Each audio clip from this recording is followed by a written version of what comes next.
नमस्ते योगीज, स्वागत है आप सभी का। दोस्तों, आज के वीडियो को हम 3 हिस्सों में देखेंगे। सबसे पहला हिस्सा कि कोरोना सबसे ज़्यादा और डायरेक्ट इफेक्ट हमारे लंग्स पे ही क्यों करता है, मतलब कि और कोई ऑर्गन्स पे वो जल्दी से असर नहीं करेगा, या तो वो डायरेक्ट इफेक्ट नहीं करेगा लेकिन लंग्स पे सबसे ज़्यादा इफेक्ट होगी।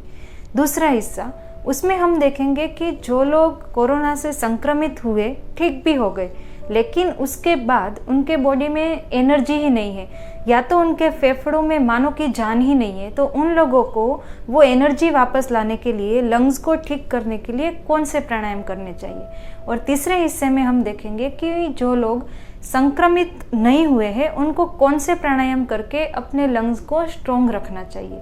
तो आइए साथ में शुरू करते हैं और देखते हैं वन बाय वन।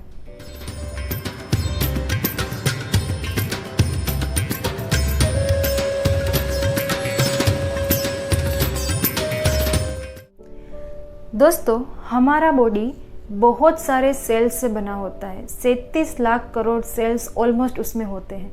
अब कोरोना वायरस एक बार वो सेल के अंदर घुस गया, फिर वो अपनी वहाँ पे लाखों करोड़ों कॉपी बना सकता है और पूरे बॉडी में वो स्प्रेड हो सकता है। अब हमारा पॉइंट ये है कि मैक्सिमम कोरोना वायरस जो लंग्स की बाउंड्री होती है, लंग्स की बाउंड्री पे जो सेल्स होते हैं, मतलब कि लंग्स जिस सेल से बने उसमें ही क्यों इफेक्ट करते हैं, ऐसा क्यों है, तो वो हमें देखना है। हमारे लंग्स की बाउंड्री पे जो सेल्स है उसको H2 रिसेप्टर बोलते हैं। इसको हम इस तरह से समझ सकते हैं कि कोरोना के ऊपर जो आपको कांटे जैसा दिख रहा है उसको हम स्पाइक प्रोटीन बोलते हैं, और हमारे लंग्स की बाउंड्री पे जो सेल्स है उसको हम H2 रिसेप्टर बोलते हैं। तो आप ऐसा समझो कि स्पाइक प्रोटीन मतलब कोरोना पे जो कांटे हैं उसको हम एक चाबी कहेंगे, और हमारे लंग्स पे बाउंड्री पे जो सेल्स है जिसको H2 रिसेप्टर हम कहते हैं वो एक ताला है।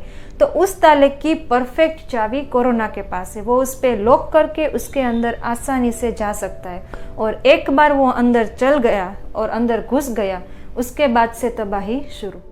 इसीलिए सबसे पहले हमारे लंग्स कोरोना से संक्रमित होने के बाद उस पर सबसे ज़्यादा इफेक्ट होगी। ये H2 रिसेप्टर दूसरे ऑर्गन्स में भी होता है, लेकिन सबसे ज़्यादा उसकी क्वांटिटी हमारे लंग्स में होती है, और उसकी वजह से ही हमारे लंग्स सबसे जल्दी संक्रमित होते हैं। अब जहाँ पे फेफड़ों की बात आएगी वहाँ पे प्राणायाम की बात अचूक होगी। अगर आपको लंग्स स्ट्रॉन्ग करने हैं तो प्राणायाम किए बिना वो स्ट्रॉन्ग हो ही नहीं सकते। तो आइए देखते हैं कि कौन से प्राणायाम करने से, क्या करने से हम उसको स्ट्रॉन्ग कर सकते हैं। हमारे वीडियो का दूसरा पार्ट वो शुरू करने से पहले मैं आपको एक प्राणायाम ऐसा बताना चाहती हूँ जो हर एक लोगों के लिए बहुत ही ज़रूरी है इस टाइम में इस प्राणायाम को वरदान माना जा रहा है। क्यों? क्योंकि ये प्राणायाम जब भी आप करते हो तो उसकी वजह से नाइट्रिक ऑक्साइड का लेवल आपके बॉडी में बहुत ही ज़्यादा इंक्रीज हो रहा है, और उसकी वजह से आपके बॉडी में वायरस स्प्रेड होने से रुक रहे हैं। मतलब कि ये नाइट्रिक ऑक्साइड क्या है, वो एक तरह का एंटी वायरस और एंटी वायरल आप उसको कह सकते हो। मतलब कि वो आपके बॉडी में कोई भी वायरस को स्प्रेड होने से रोकता है। तो जब भी आप भ्रामरी प्राणायाम करते हो तो इसका लेवल ऑटोमेटिक अप आता है और ये आपके बॉडी को प्रोटेक्ट करता है। तो स्टेप बाय स्टेप हम पहले देखेंगे कि भ्रामरी प्राणायाम को किस तरह से करना है। उसके बाद हम हमारे दूसरे पार्ट को स्टार्ट करेंगे, जिसमें हमें देखना है कि जो लोग पॉजिटिव होने के बाद नेगेटिव तो हो गए, फिर भी उनके बॉडी में एनर्जी नहीं है और उनके लंग्स अभी भी मानो कि उसमें जान ना हो, उस तरह से है, तो कैसे उनको ठीक किया जाए। भ्रामरी प्राणायाम के लिए सबसे पहले हमें इस तरह से क्रॉस लेग में बैठना है। अगर आप ऐसे ज़मीन पे क्रॉस लेग करके नहीं बैठ सकते हो तो आप कोई भी पोजीशन में, चेयर पे भी आप बैठ सकते हो, सोफे पे बैठ सकते हो। ध्यान इतना रखना है कि आपकी जो स्पाइन है, आपकी जो पूरी पीठ है वो एकदम स्ट्रेट रहनी चाहिए। मतलब कि आपकी गर्दन, आपका पीठ वो एक अलाइनमेंट में आना चाहिए, तभी इसकी इफ़ेक्ट होती है। तो क्रॉस लेग बनाने के बाद इस प्राणायाम में हमें जो हमिंग साउंड कैसा होता है उस तरह का साउंड निकालना होता है। हमारे थंब से हम हमारे कानों को इस तरह से बंद करेंगे। आपको उस पर बहुत ही फोर्सफुली क्लोज नहीं करना है। वैसे तो भ्रामरी की जो पोजीशन होती है वो अलग है, लेकिन अभी के लिए हमें हमारे बॉडी को थकाना नहीं है, तो जो भी हमारे लिए कंफर्टेबल पोजीशन हो हमें उसमें ही बैठना है। तो अपने ईयर्स को, अपने कानों को ऐसे बंद कीजिए और सपोर्ट के लिए, मतलब कि आपके हाथों को सपोर्ट मिले, उसके लिए आप सर पे इस तरह से हाथ रख सकते हो, तो वहाँ पे एकदम आपके हाथों को सपोर्ट मिलेगा। आइज़ क्लोज करके लंबी सांस को अंदर भरना है इस तरह से। फिर बी का जैसा साउंड होता है वो साउंड निकाल के आपको सांस को बहुत ही आराम से धीरे धीरे छोड़ना है। देखो मैं आपको पूरा करके दिखाती हूँ। Inhale, Excel.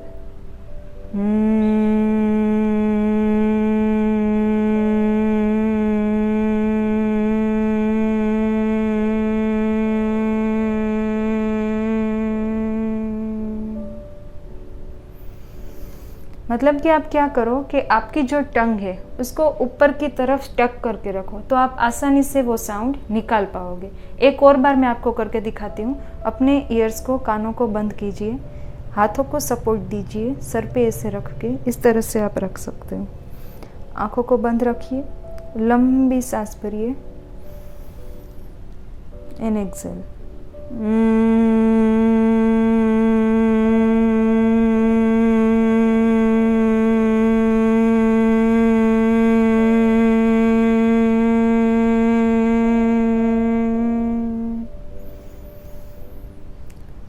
रिलैक्स। ये आपको कम से कम 10 बार करना है। भ्रामरी प्राणायाम आपको कम से कम 10 बार करना है और आपको इसको दिन में 2 बार करना है। तो ये था हमारा भ्रामरी प्राणायाम। अब हम देखते हैं हमारे वीडियो का दूसरा पार्ट, वो सेट ऑफ प्राणायाम जो करके आप अपनी एनर्जी वापस ला सकते हैं। Technique 1, breathing control. करने से पहले आप टेक्निक देख लो, फिर आप ट्राई करना। सबसे पहले आपको अपना एक हाथ अपनी चेस्ट पे रखना है और दूसरा अपने स्टमक पे, इस तरह से। अब सांस को बहुत ही स्लोली और अंदर तक भरना है और फिर बहुत ही स्लोली उसको बाहर निकालना है। मतलब कि आपका जो एब्डोमिनल पार्ट है वो पूरा ब्रेथ से, मतलब कि एयर से फिल हो जाना चाहिए। आपकी चेस्ट एयर से फिल हो जानी चाहिए, फिर उसको बाहर निकालना है। चलिए देखते हैं इस तरह से। और जब तक आप प्राणायाम कर रहे हो अपनी आइज़ को क्लोज रखो, तो उसका बेनिफिट आपको ज़्यादा मिलेगा। आइए शुरू करते हैं। Inhale, exhale. दूसरी बार करते हैं। Inhale, exhale. ऐसा आपको 5 बार करना है। Technique 2, pursed lip breathing. इसमें क्या होता है, हमें सांस को अंदर भरना है, बहुत ही डीप ब्रीदिंग। उसके बाद होठों को गोल करके, मतलब कि जैसे हम सीटी बजाते हैं और होठों को कैसे गोल करते हैं, उस तरह से करके पूरी सांस को हमें बाहर निकालना है। और इसमें एक बात ध्यान रखनी है, आपको जितना टाइम सांस अंदर लेने में लगता है उससे ज़्यादा टाइम सांस को बाहर निकालने में लेना है। मतलब कि ब्रीथ इन करने के टाइम जो आपको टाइम लगा उससे ज़्यादा ब्रीथ आउट में लगना चाहिए। मैं आपको करके दिखाती हूँ, देखिए किस तरह से।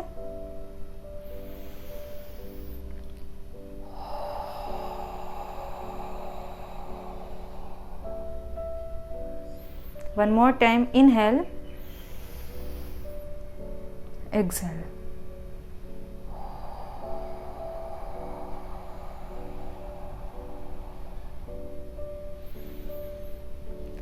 ऐसा कम से कम आपको 5 बार करना है। Technique 3, thoracic expansion breathing. मतलब कि इसमें हम इसको थोरेसिक पार्ट बोलते हैं, जो हमारे पूरा चेस्ट का पार्ट है, जिसमें हमारे लंग्स लोकेटेड है, उसको पूरा एक्सपांड करना है। तो उस टेक्निक को हम देखेंगे। उससे पहले एक बात, अभी हम लोगों की एनर्जी बहुत कम है, मतलब कि कोरोना की वजह से बॉडी में से एनर्जी पूरी चली गई है। और प्राणायाम में मेन चीज़ ये होती है कि आपके लंग्स ऐसे सिकुड़ने नहीं चाहिए, आपको उसको ओपन रख के ही बैठना होता है। तो इस टाइम के लिए आप क्या यूज़ कर सकते हो, अपने हाथों को ज़मीन पे ऐसे टिका के रखिए, तो ऑटोमेटिक आपकी जो चेस्ट है वो एक्सपांड हो जाएगी। तो इस पोजीशन में आप सब प्राणायाम कर सकते हो, आपके लिए इजी रहेगा। और या तो आप चेयर का सपोर्ट ले सकते हो, लेकिन मेन चीज़ ये है कि आपकी बैक स्ट्रेट होनी चाहिए। तो मैं प्रीफर करूँगी कि आप इस तरह से बैठिए, आपके लिए ईजी रहेगा। तो चलिए देखते हैं थोड़े से एक्सपांसन उसको किस तरह से करना है। पहले देखो टेक्निक किस तरह से करेंगे। सांस को अंदर भरना है इस तरह से, इनहेल, फिर राइट साइड घूम के हम मुंह से पूरी एयर को बाहर निकालेंगे।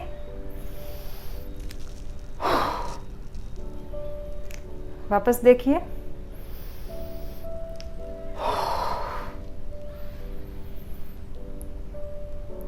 पूरा सेट हम वापस रिपीट करेंगे। इनहेल,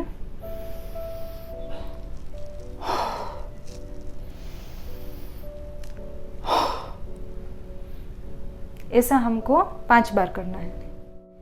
ये करने से क्या होता है, जैसे आप साइड में जाते हो, लेफ्ट और राइट दोनों साइड, तो उसकी वजह से आपके लंग्स को पूरी स्पेस मिलती है एक्सपांड होने के लिए, और ज़्यादा से ज़्यादा एयर को अंदर लेके आप उसको बाहर की तरफ छोड़ सकते हो। इसीलिए ये करना बहुत ही ज़रूरी है। टेक्निक 4, वैसे तो ये प्राणायाम नहीं है, लेकिन ये करना बहुत ज़रूरी है, इसलिए मैं इसको यहाँ पे इंक्लूड कर रही हूँ। वो है वॉकिंग। आप जितना वॉकिंग करोगे उसकी डायरेक्ट इफेक्ट आपके लंग्स को मिलेगी, ये साइंटिफिकली प्रूवन है। तो आपको क्या करना है, कम से कम 5 मिनट्स, ज़्यादा हमें नहीं करना है क्योंकि हमें थकना नहीं है, इसलिए 5 मिनट्स और मैक्सिमम 10 मिनट्स तक आपको वॉकिंग करना है। अगर आप कोई एक रूम में ही हो, मतलब कि आपको बाहर जाना अलाउड नहीं है, तो आप उतने में ही वहाँ पे 5 मिनट्स तक राउंड लगा सकते हो। उससे भी आपके लंग्स की कैपेसिटी बहुत ही इम्प्रूव होगी, और ये करने से बहुत ही बेनिफिट होंगे। वीडियो का तीसरा पार्ट उन लोगों के लिए जो पॉजिटिव नहीं है और उनको अपने लंग्स को स्ट्रॉन्ग बनाना है। सबसे पहले उनको भी भ्रामरी तो करना ही है, उसके लिए अब टेक्निक हम 1 बाय 1 देखेंगे कि भ्रामरी के साथ साथ उनको और कौन से प्राणायाम करने हैं। Technique 1, abdominal breathing. उसके लिए आपको अपना हाथ एब्डोमिनल पार्ट पे रखना है इस तरह से, और एयर को पूरी फील करनी है अपने स्टमक पार्ट में। तो आइए शुरू करते हैं इस तरह से। इनहेल, वहाँ पे होल्ड करके रखो, आपकी जो ब्रेथ है वो स्टमक में होल्ड होनी चाहिए कम से कम 3 से 4 सेकेंड्स तक। Exhale, inhale, 1 2 3, exhale. Last time, inhale, 1 2 3, Excel.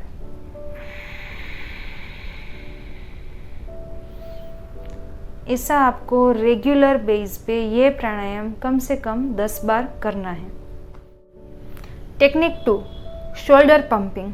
इसकी सीक्वेंस क्या होती है, inhale, hold, pump and exhale. मतलब कि हमें हमारी सांस को हमारे चेस्ट में, हमारे लंग्स में फील करना है। उसको एकदम फील करने के बाद हमारे शोल्डर को पंप करना है, और उसके बाद हमारी सांस को बाहर निकालना है। पंपिंग कितनी बार करना है वो आप पे डिपेंड करता है कि आप में कितना स्टेमिना है। अगर आप में ज़्यादा नहीं है तो आप कम से कम 4 से 5 बार पंप कर सकते हो, और फिर सांस को बाहर निकाल सकते हो। तो आइए देखते हैं कि इसको किस तरह से करना है प्रैक्टिकली। सबसे पहले हमें फिस्ट बनानी है इस तरह से, उसके बाद इसको थोड़ा टाइट रखना है। उसके क्या होगा उससे कि पंप करने में हेल्प रहेगी। अब इनहेल, मतलब कि आपकी चेस्ट को पूरा फिल करना है इस तरह से, then pump,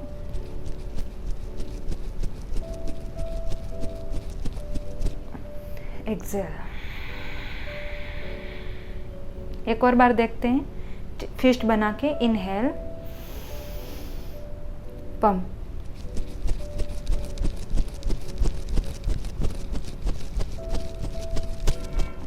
Excel.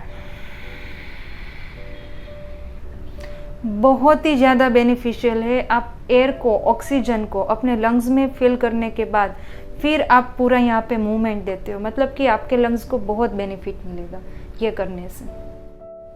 Technique 3, side rib breathing. उसमें क्या करना है, आपको अपने साइड के जो रिब्स हैं वहाँ पे हाथ रखने हैं। अब ब्रीद इन करने के बाद आप देखोगे कि आपका ये जो पार्ट है वो पूरा ओपन होना चाहिए। उससे आपका पूरा रिब केज खुलेगा, उसको स्पेस मिलेगी और आपके लंग्स को बहुत ही ज़्यादा स्पेस मिलेगी ऑक्सीजन को अंदर लेने के लिए। इस तरह से सबसे पहले आपका चेस्ट अप आएगा, उसके बाद ही आपका रिब, साइड रिब वो होता है वो ओपन हो सकता है। तो आपके लंग्स ऊपर से तो फील होंगे ही, और जैसे ही हम सबको पता है कि लंग्स का 60% पार्ट हमारे बैक साइड होता है, तो यहाँ पे आप जितना फील कर पाओ वो आपके लिए बेनिफिशियल रहेगा। तो देखते हैं इस तरह से। इनहेल, आपका जो ये पूरा हाथ है आपको फील होना चाहिए कि वो एक्सपांड हो रहा है। होल्ड करो 5 सेकेंड्स तक and exhale. Again inhale, hold 1 2 3 4 5, Excel.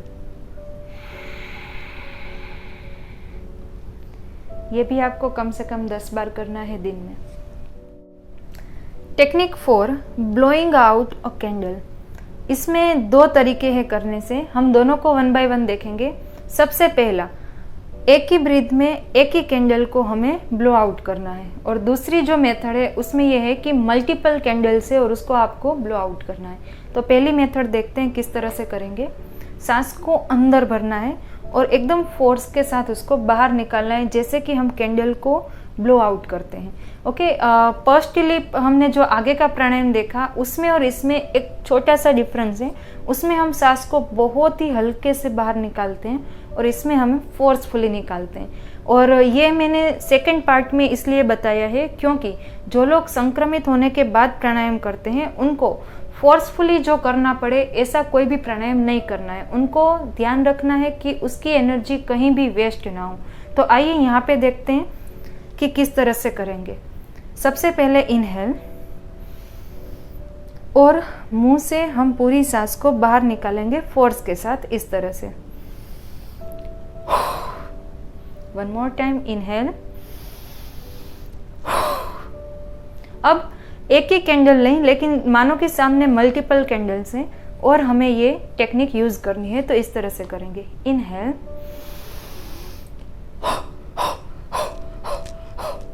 क्या किया, एक बार सांस को अंदर भरा और फिर बहुत सारी बार हमने सांसों को बाहर निकाला फोर्स के साथ। वापस एक और बार रिपीट करके देखेंगे। इनहेल,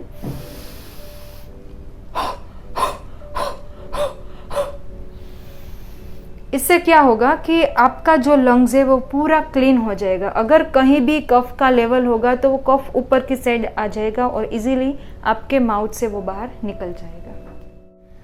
टेक्निक 5 और बहुत ही इम्पोर्टेंट प्राणायाम, इसका नाम है भस्त्रिका प्राणायाम। ऑलरेडी हमने एक वीडियो बना के इस पे डेप्थ में बात कर ली है, लेकिन यहाँ पे हम टेक्निक देखेंगे और जल्दी से इसको करेंगे कि किस तरह से करना है। और ये प्राणायाम आपके लंग्स की कैपेसिटी इंक्रीज करने के लिए बहुत ही उपयोगी है।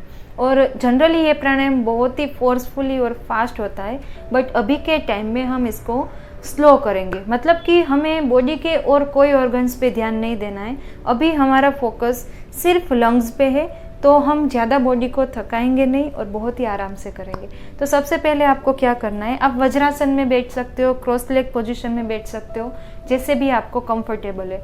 ऐसा करने के बाद आपको फिस्ट बनानी है।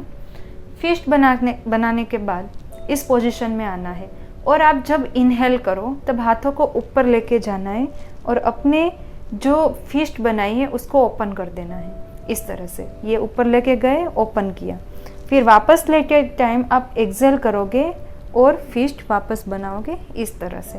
तो पूरी प्रोसेस कुछ इस तरह से होगी। इनहेल,